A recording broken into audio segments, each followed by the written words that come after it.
보겠습니다. 요한복음 15장 26절부터 16장 15절까지입니다. 신약성경 174면에 있습니다. 요한복음 15장 26절부터 16장 15절까지 찾으셨으면 우리 함께 주신 말씀을 읽겠습니다. 내가 아버지께로부터 너희에게 보낼 보혜사 곧 아버지께로부터 나오시는 진리의 성령이 오실 때에 그가 나를 증언하실 것이요 너희도 처음부터 나와 함께 있었으므로 증언하느니라. 내가 이것을 너희에게 이름은 너희로 실족하지 않게 하려 함이니 사람들이 너희를 출교할 뿐 아니라 때가 이르면 무릇 너희를 죽이는 자가 생각하기를 이것이 하나님을 섬기는 일이라 하리라. 그들이 이런 일을 할 것은 아버지와 나를 알지 못함이라. 오직 너희에게 이 말을 한 것은 너희로 그때를 당하면 내가 너희에게 말한 이것을 기억나게 하려 함이요 처음부터 이 말을 하지 아니한 것은 내가 너희와 함께 있었음이라. 지금 내가 나를 보내신 이에게로 가는데 너희 중에서 나더러 어디로 가는지 묻는 자가 없고 도리어 내가 이 말을 함으로 너희 마음에 근심이 가득하였도다. 그러나 내가 너희에게 실상을 말하노니 내가 떠나가는 것이 너희에게 유익이라. 내가 떠나가지 아니하면 보혜사가 너희에게로 오시지 아니할 것이요 가면 내가 그를 너희에게로 보내리니 그가 와서 죄에 대하여 의에 대하여 심판에 대하여 세상을 책망하시리라. 죄에 대하여라 함은 그들이 나를 믿지 아니하며 의에 대하여라 함은 내가 아버지께로 가니 너희가 다시 나를 보지 못하며 심판에 대하여라 함은 이 세상 임금이 심판을 받았음이라. 내가 아직도 너희에게 이를 것이 많으나 지금은 너희가 감당하지 못하리라. 그러나 진리의 성령이 오시면 그가 너희를 모든 진리 가운데로 인도하시리니 그가 스스로 말하지 않고 오직 들은 것을 말하며 장래 일을 너희에게 알리시리라. 그가 내 영광을 나타내리니 내 것을 가지고 너희에게 알리시겠음이라. 무릇 아버지께 있는 것은 다 내 것이라. 그러므로 내가 말하기를 그가 내 것을 가지고 너희에게 알리시리라 하였노라. 아멘. 오늘은 성령 강림절입니다.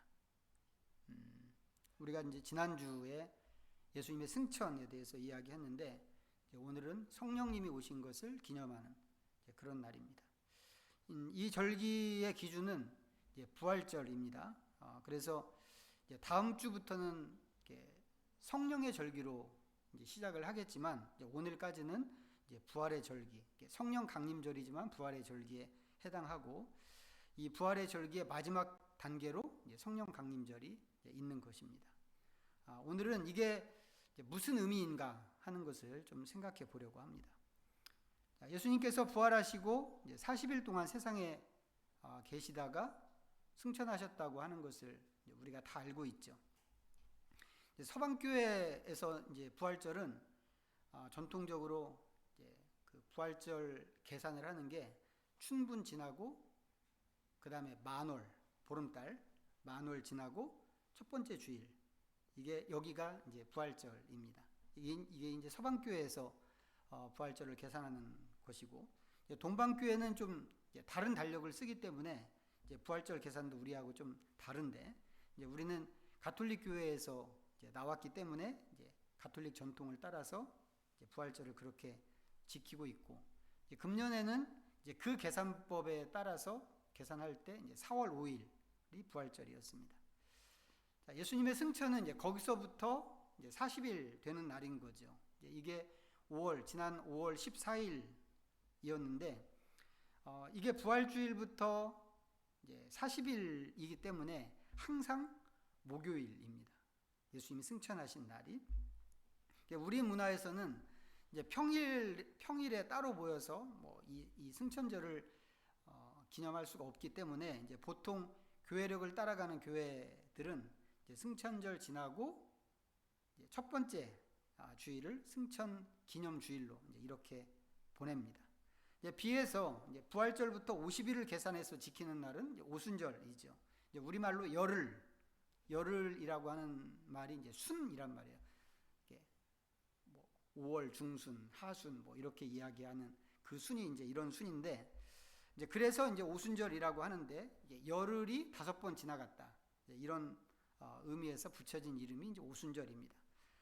하지만 오순절은 이제 우리가 붙인 이름이 아니고 이게 이제 구약 시대 때부터 있던 명절이었습니다. 이제 구약에서는 유월절 이후에 50일 되는 날이 이제 유월절인데 유대인들한테 이 오순절은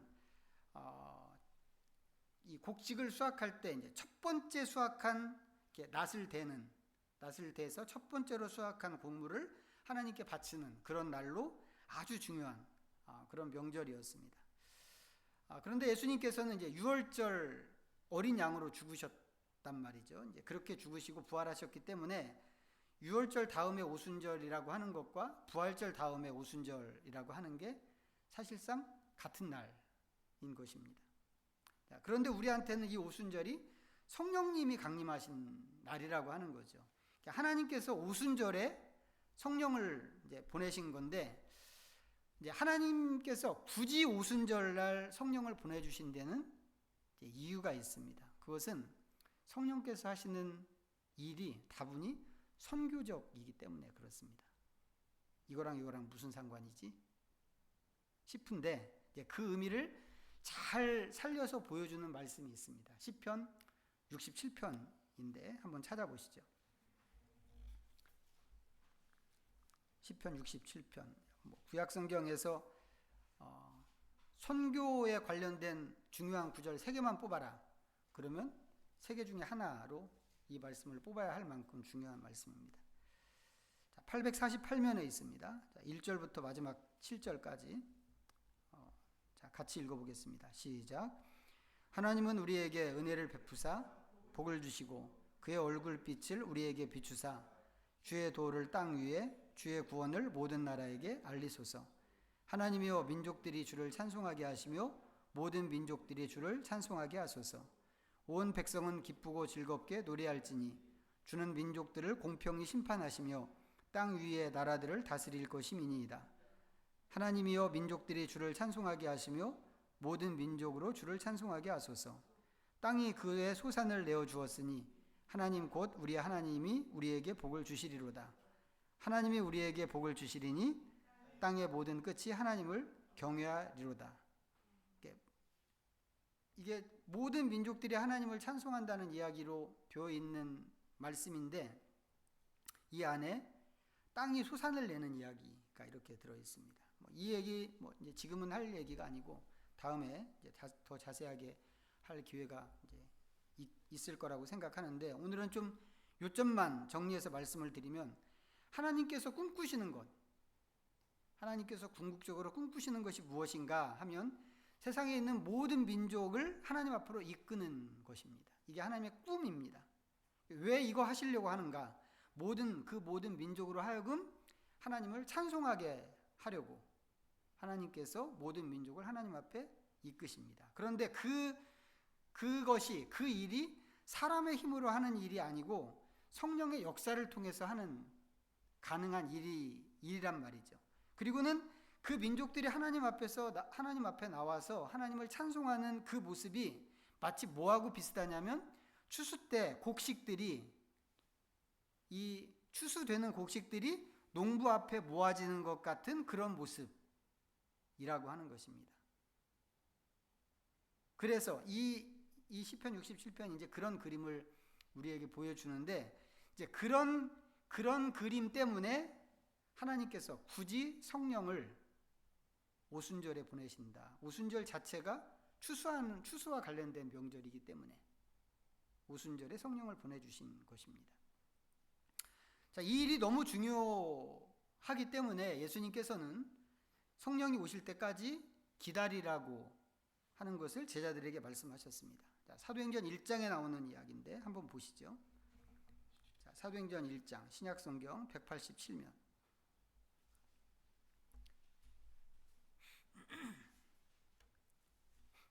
사도행전 1장 4절과 5절입니다. 자, 읽겠습니다. 시작. 사도와 함께 모이사 그들에게 분부하여 이르시되 예루살렘을 떠나지 말고 내게서 들은 바 아버지께서 약속하신 것을 기다리라. 요한은 물로 세례를 베풀었으나 너희는 몇 날이 못되어 성령으로 세례를 받으리라 하셨느니라. 자, 조금 가서 2장에서도 좀 몇 구절 보겠습니다. 2장 1절부터 4절 시작.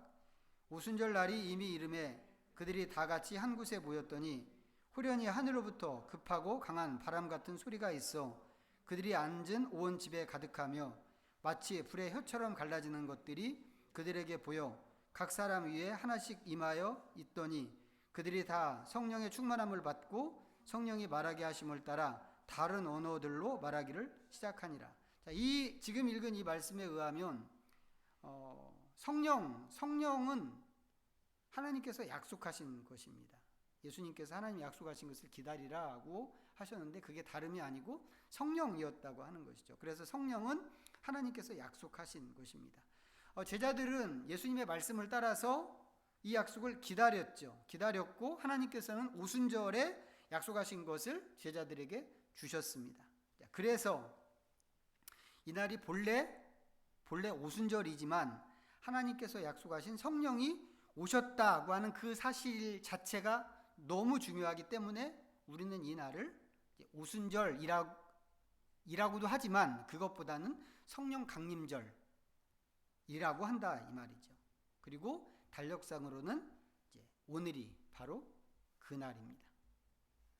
자, 지금 읽은 이 말씀에서 뭐 따로 또 읽지는 않겠지만 뒤로 조금 더 가서 보면 이날 일어난 이 일에 대한 사람들의 반응이 나옵니다.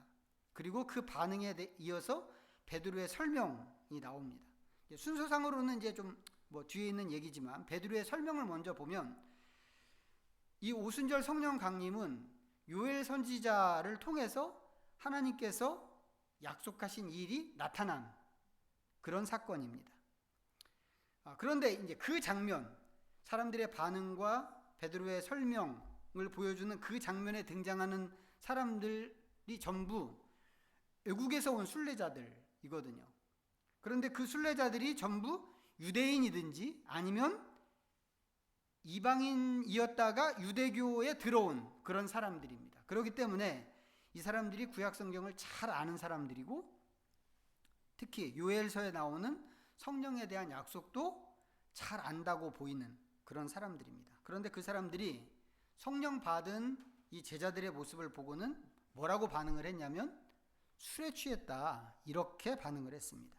그러자 베드로가 벌떡 일어나서 해명하는 설교를 하는데 우리는 이 장면을 보면서 이런 생각이 들 수 있다는 거죠. 성령에 대해서 오해가 있을 수 있는 거구나.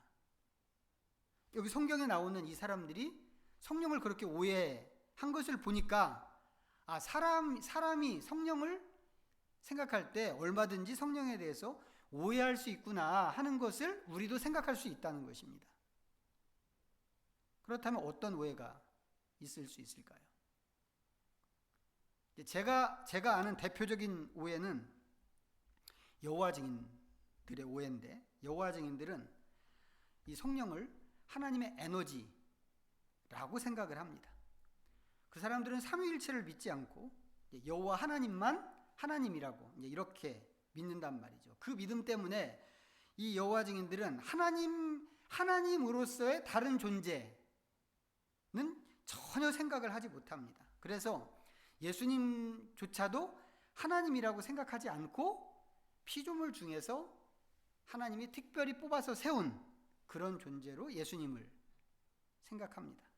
이런 걸 이제 양자론이라고 하는데 이게 뭐 어제 오늘 나온 주장은 아니고 초대교회 때부터 있던 주장이고 그때부터 초대교회 때부터 이단으로 정죄받은 그런 주장입니다. 그런데 그게 지금까지 살아있는 거예요.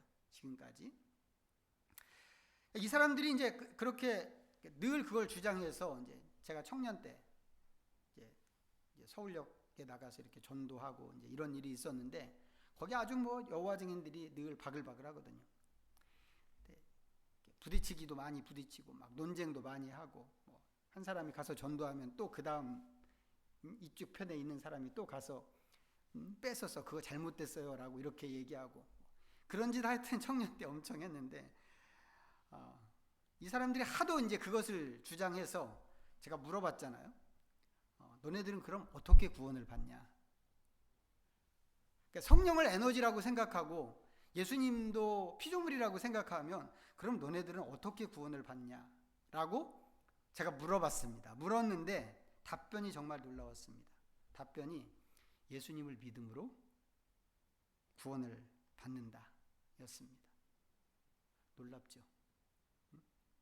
여호와 증인도 예수님을 믿음으로 구원을 얻는다고 믿고 있단 말이죠. 다만 예수님이 하나님은 아니다라고 하는 겁니다. 이 사람들이 믿으면 구원을 얻는다고 하는 예수님도 그런 식으로 생각하는데 성령에 대해서는 뭐 말할 것도 없지 않겠나 하는 것입니다. 성령은 하나님의 능력 아니면 에너지라고 그렇게 이야기를 합니다. 큰 오해죠. 성령에 대해서.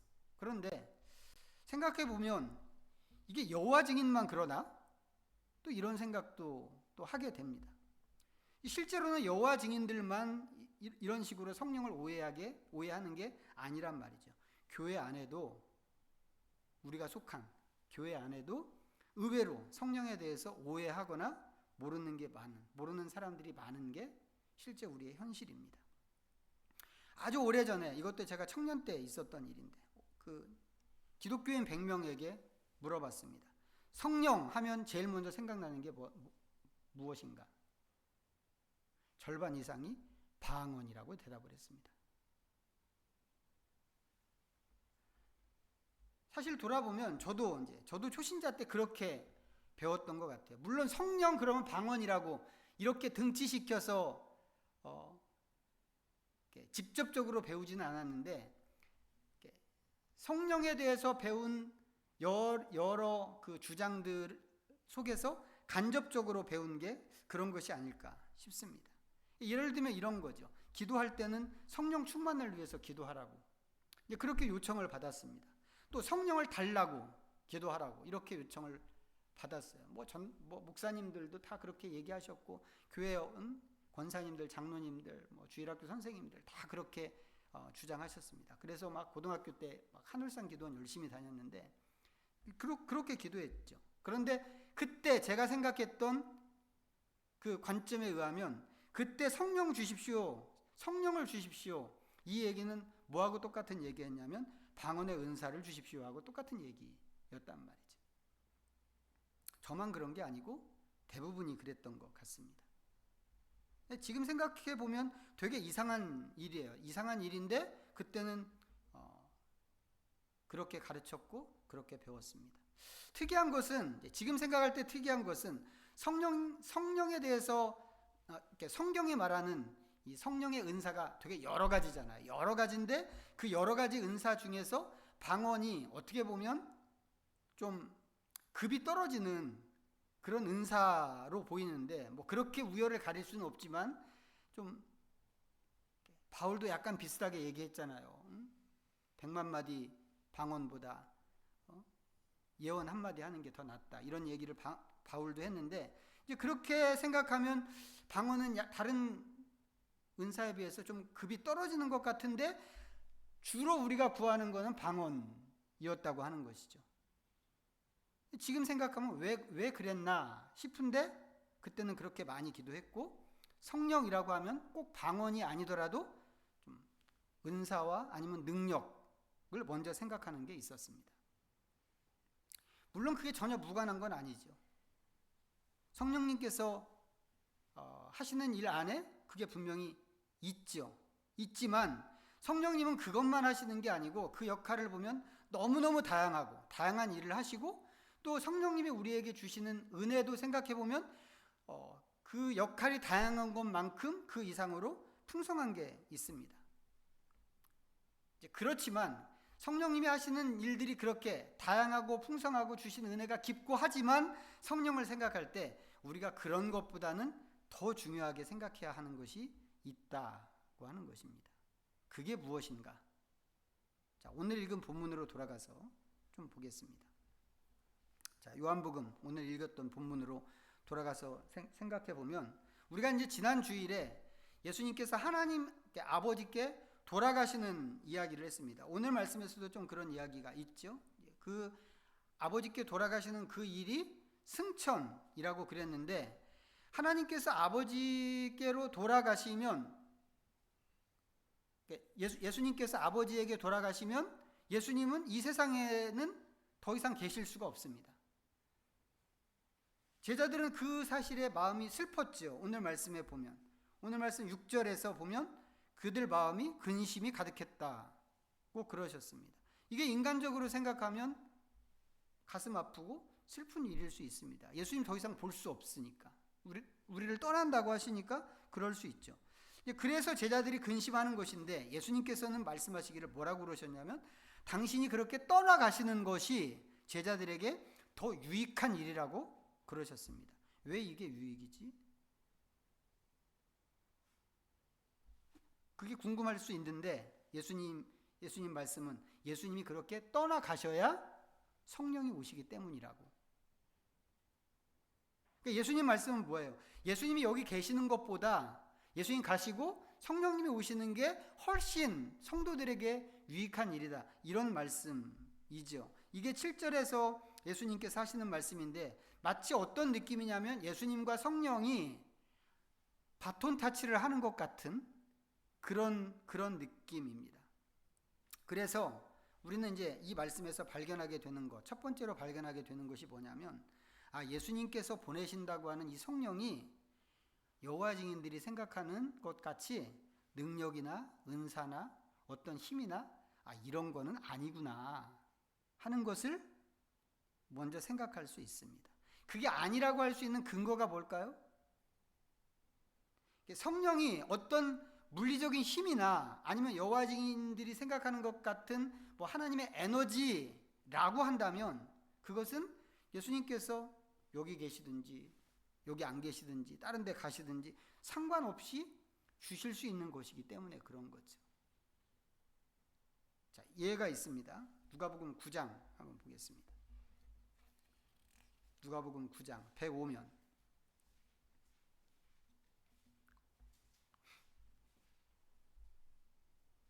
1절부터 6절까지 읽겠습니다. 시작.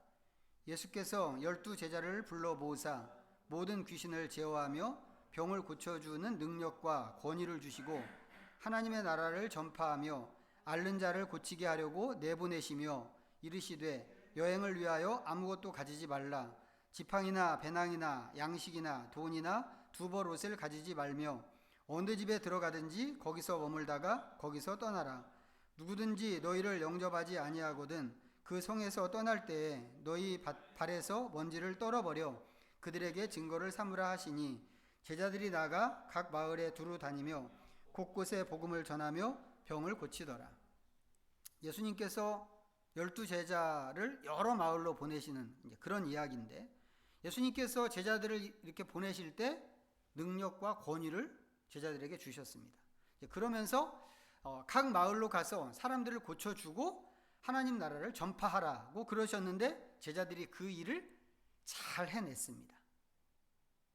지금 읽은 게 9장인데 비슷한 이야기가 10장에도 있거든요. 10장에서는 70명의 제자들을 그런 식으로 그렇게 보내는 이야기입니다. 만약에 성령이 어떤 능력이나 파워나 아니면 에너지이고 예수님께서 제자들에게 일을 시키기 위해서 이런 것을 주시는 거라면, 그건 예수님이 꼭 가셔야만 할 수 있는 그런 일이 아니란 말이죠. 능력은 그냥 여기 계시면서도 얼마든지 주실 수 있는 그런 일이고, 또 지금 본 것처럼 이미 이렇게 해본 일이기 때문에 굳이 가셔야만 되는 일이라고 할 필요가 없습니다. 그런데 예수님께서 우리가 처음에 읽었던 요한복음 본문에서는 예수님이 꼭 가셔야 성령이 온다고 하는 것을 강조하셨습니다. 그것은 왜 그러는가? 성령이 능력이나 에너지가 아니고 예수님 같은 인격체이기 때문에 그렇다고 하는 것입니다. 이 사실이 중요한데, 성령은 우선 지정의를 가진 독립적인 인격체입니다. 자, 고린도전서 2장을 보겠습니다. 264면 고린도전서 2장 10절과 11절. 읽습니다. 시작. 오직 하나님이 성령으로 이것을 우리에게 보이셨으니 성령은 모든 것 곧 하나님의 깊은 것까지도 통달하시느니라. 사람의 일을 사람의 속에 있는 영 외에 누가 알리요? 이와 같이 하나님의 일도 하나님의 영 외에는 아무도 알지 못하느니라. 이 말씀에 의하면 성령님은 하나님의 깊은 것까지도 통달하시는 하나님의 영입니다. 지정의를 가진 독자적인 인격체인데 하나님의 영이라고 한다면 성령은 그 자체가 하나님이신 거죠. 본질이 하나님이신 것입니다. 그런가 하면 성경의 다른 곳에서는 이 성령을 예수의 영이라고도 얘기한 적이 있습니다. 그래서 다시 정리하면 성령은 독립적인 인격체인데 하나님의 영이면서 예수님의 영이기도 한 그런 분이십니다. 이게 바로 삼위로 계시면서 하나이신 삼위일체의 본질이고 존재 방식인 것이죠. 성부, 성자, 성령은 각각 따로지만 분명히 각각 따로지만 또 서로 하나라고 하는 것입니다. 그런데 예수님께서 그 성령을 바로 지금까지 말씀드렸던 그 성령을 우리한테 보내주시는 것입니다. 이것은 다르게 말하면 뭐하고 비슷하냐면 또 다른 측면에서의 성육신 같은 것입니다. 왜 그런가요? 하나님이신 성령님이 우리 몸을 입는 거니까. 우리에게 오셔서 우리 몸을 입는 거니까. 예수님과는 약간 결이 다르지만 또 하나의 성육신이라고 할 수 있는 겁니다. 예수님께서는 이걸 위해서 하나님께로 돌아가시는 것이죠. 예수님이 가시지 않으면 성령님이 오실 수 없다고 그러셨습니다. 왜 그러는지 이해가 되시나요? 예수님도 계시고 성령님도 오시고 이렇게 하면 안 되나요? 왜 예수님이 가시지 않으면 성령님이 오실 수 없는가? 지난주에 우리가 이제 나눈 말씀이 예수님의 승천 이야기였는데 예수님께서 승천하시는 것은 대제사장이 피를 들고 하나님이 계시는 지성소에 들어가는 것과 같다고 그랬습니다. 대제사장이 들어간 지성소는 하늘에 있는 것의 모형, 하늘에 있는 것을 본 따서 만든 모형인 땅의 지성소였습니다. 거기를 대제사장이 짐승의 피를 들고 들어가서 백성들의 죄를 씻는 거였단 말이죠. 그런데 예수님께서는 자기의 피를 들고 하늘에 있는 진짜 지성소, 진짜 하나님 앞으로 가신 거란 말이죠. 이게 우리의 죄를 씻고 속죄하는 예수님의 구원 사역의 완성이라고 그랬는데 예수님께서 이렇게 하시는 이유는 이 과정이 있어야 우리의 죄가 씻어지는 것이고 그렇게 죄 씻음의 상태가 되어야 성령이 우리에게 오실 수 있기 때문에 그렇다고 하는 겁니다. 성령님은 하나님이시라고 그랬잖아요. 거룩하신 하나님. 죄를 보면 고개를 휙 돌리는, 죄와는 함께 할 수 없는 거룩하신 하나님이시기 때문에 그 거룩하신 하나님이 나에게 오시는 일이다. 이거 생각하면 너무 당연한 얘기죠. 예수님의 승천이 먼저 있어야 되는 거죠. 그래서 예수님께서는 이것을 위해서 떠나셔야만 했던 것이고 기어이 그렇게 하신 것입니다. 이게 전부 하나님께서 세우신 구원 계획에 의해서 진행되는 과정인데 이 과정 전체를 생각해 보면 이 하나님의 구원이라고 하는 게 얼마나 치밀하고 얼마나 철저한가 하는 것을 알 수 있습니다. 그런데 하나님의 구원이 이게 다가 아닙니다. 지금 말씀드린 이게 다가 아닙니다. 자, 지금까지 말씀드린 게 전부 하나님께서 정하신 구원의 여정이었어요. 예수님이 오시고 성육신에서 오시고 또 하나님 나라 복음을 전하시고 십자가에 죽으시고 부활하시고 승천하시고 뭐 이런 게 전부 구원 하나님이 정하신 그 구원 계획의 여정이란 말이죠. 그런데 이제 이 우리 구원의 궁극적인 모습 그게 뭐라고 그랬어요? 하나님께서 그런 과정을 통해서 우리를 구원하시는데 우리가 완전히 구원을 얻게 된다면 이 구원이 완성될 때 우리의 모습이 어떤 것인가? 그것은 우리가 하나님처럼 되는 거라고 그랬습니다. 하나님이 거룩하신 것처럼 너희도 거룩하라고 하는 게 그런 이야기고, 하나님이 온전하신 것처럼 너희도 온전하라고 하는 것도 그런 것이고, 아들의 형상을 본받아야 한다고 하는 것, 그리스도의 장성한 분량이 충만한 데까지 자라는 것, 신의 성품에 참여하는 것, 이게 전부 그런 이야기입니다. 이거 생각하면 너무 감격스러운 얘기죠. 이 모든 것이, 지금 말씀드린 이 모든 것이 우리한테는 너무 영광스러운 그런 이야기입니다. 그러지 않겠어요? 나를 보면, 아니 내가 뭐라고 나 같은 걸 감히 하나님 수준으로 끌어올리겠다고 하시는가, 이런 생각이 저절로 든단 말이죠. 더군다나 우리가 매번 스스로를 죄인이라고 하는 걸 생각하면 하나님 수준이라고 하는 게 우리가 감당할 수 있는 게 아니다라고 하는 겁니다. 그러니까 그것만 생각해도 이게 우리한테는 정말 감격스럽고 영광스러운 그런 일입니다. 그런데 이게 끝이 아니고 아직 남은 게 더 있다고 하는 겁니다. 요한복음 17장 보겠습니다.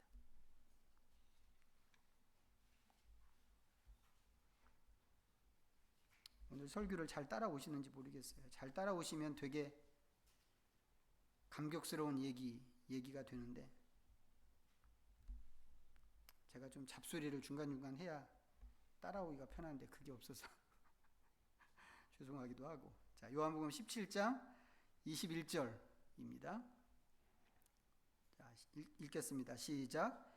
아버지여, 아버지께서 내 안에 내가 아버지 안에 있는 것 같이 그들도 다 하나가 되어 우리 안에 있게 하사 세상으로 아버지께서 나를 보내신 것을 믿게 하옵소서. 우리가 몇 번이나 봤던 말씀이죠. 예수님의 마지막 기도인데, 예수님께서 죽기 전에 마지막으로 간절하게 기도하시는 게 뭐냐면 지금 읽은 말씀, 아버지께서 내 안에 내가 아버지 안에 있는 것 같이 그들도 다 하나가 되어 우리 안에 있게 하사, 이것입니다. 아버지께서 내 안에, 내가 아버지 안에, 그들이 우리 안에, 이게 무슨 그림인지 상상이 되시나요? 한번 상상을 해보세요. 이게 어떤 관계인지. 여기서 말씀하시는 아버지께서 내 안에, 내가 아버지 안에, 이것은 이거 자체가 삼위 하나님의 존재 방식이라고 그랬습니다. 원래는 여기에 이제 성령님까지 포함되어 계시는 거죠. 그래서 성부 하나님은 늘 성자와 성령 안에 계시고, 성자 하나님은 성부와 성령 안에 계시고, 성령 하나님은 성부와 성자 안에 계시는 겁니다. 각각은 독립된 인격체입니다. 하지만 존재는 서로 안에 계시기 때문에 인격적으로는 셋이지만 존재로는 하나라고 하는 겁니다. 그런데 예수님 기도가 당신의 제자들을 가리키면서, 하나님, 얘네들도 우리 안에 있게 해주십시오. 이게 예수님 기도였다는 것이죠. 이 얘기는 무슨 얘기예요? 제자들을 삼위 하나님의 그 존재 안으로 끌어들이겠다고 하는 그런 얘기란 말이죠. 그래서 우리를 존재적으로 하나님과 연합시키겠다고 하는 것이죠. 이게 예수님께서 생각하시는 우리가 구원받는 궁극적인 상태고 궁극적인 모습이라고 하는 것입니다. 이게 완성되면 우리는 어떻게 되나요? 하나님 안에 있게 되고 하나님은 우리 안에 계시는 겁니다. 그런데 예수님께서 오순절에 성령을 보내셨다고 하는 겁니다. 그 성령 어디 계시나요? 그 성령은 우리가 예수님 믿을 때 우리 각자 안으로 오십니다. 우리는 오래됐죠. 예수님 믿은 지. 이미 오래전에 예수님 믿은 사람들이기 때문에 성령님은 이미 우리 안에 들어와 계시는 것입니다. 그런데 이 얘기가 다르게 얘기하면 뭐가 되는 거예요? 우리의 구원이 완성될 때 일어나는 그 일이 지금 여기서 이미 시작됐다고 하는 얘기입니다. 이거 엄청난 얘기 아닌가요? 응? 정말 엄청난 얘기입니다. 생각할수록 정말 엄청난 얘기인데 이게 오순절 성령 강림의 진정한 의미라고 하는 겁니다. 물론 다른 것도 중요합니다. 방언을 비롯해서 성령님이 주시는 은사가 중요하고 성교도 중요하고 다 중요합니다. 다 중요하지만 진짜 중요한 것은 하나님이 내 안에 들어오셨다고 하는 사실이고 하나님과의 연합이 지금 여기서 이루어졌다고 하는 이 사실이 중요하다고 하는 겁니다. 우리가 할 일이 있을까요? 그렇다면 이 상황에서 우리가 할 일이 있다면 무엇일까? 그것은 이 연합의 근거에서 삼위 하나님과 사귐을 갖는 것입니다. 성령님은 내 안에 계시니까 당연히 내 안에 계신 성령님과의 사귐은 늘 가져야 하겠죠. 물론 대체로 이제 그게 안 되는 게 현실이긴 하지만 그게 있어야 된단 말이죠. 근데 성령님과 그렇게 사귐을 가져야 하는 것도 우리가 할 일이지만 성령 안에서 그 성령 안에서 성부와 성자와의 사귐도 우리에게 실제가 되게 하는 것, 그것도 우리가 해야 할 일입니다. 이런 권면이 요한일서에서 슬쩍 비치는 게 있는데 그 말씀 한번 찾아보면서 오늘 설교를 정리하도록 하겠습니다. 요한일서 1장입니다.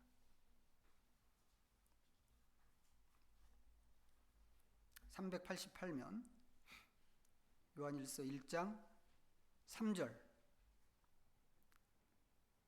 읽겠습니다. 시작.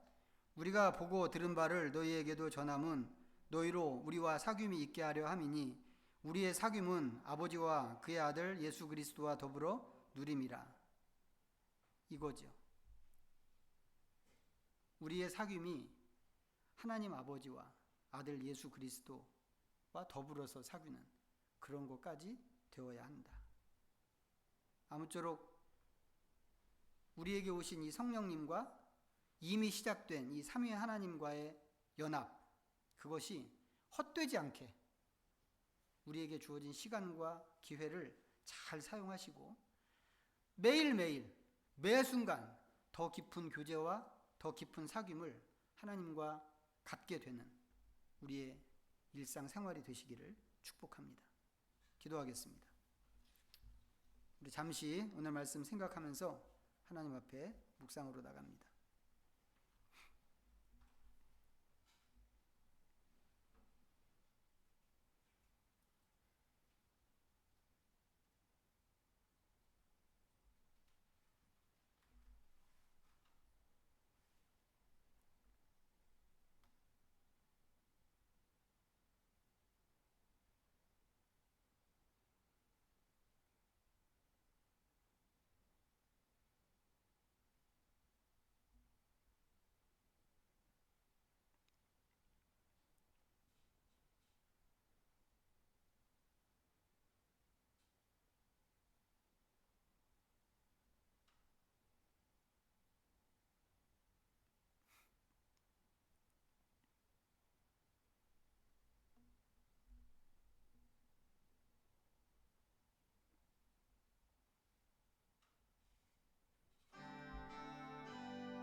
성부, 성자, 성령 삼위일체 하나님을 찬양합니다. 우리 주님께서 하늘에 오르사 우리에게 성령을 보내주시고 우리로 하여금 우리 구원의 완성을 보게 하셨습니다. 이제 우리에게 오신 성령으로 우리는 삼위 하나님과의 영광스러운 연합에 참여합니다. 하나님과의 온전한 사귐을 통해서 얻는 천국의 경험을 이 땅에서 날마다 이루게 하시옵소서. 예수님의 이름으로 기도하옵나이다. 아멘. 모두 자리에서 일어나셔서 찬송가 634장 함께 찬양하시면서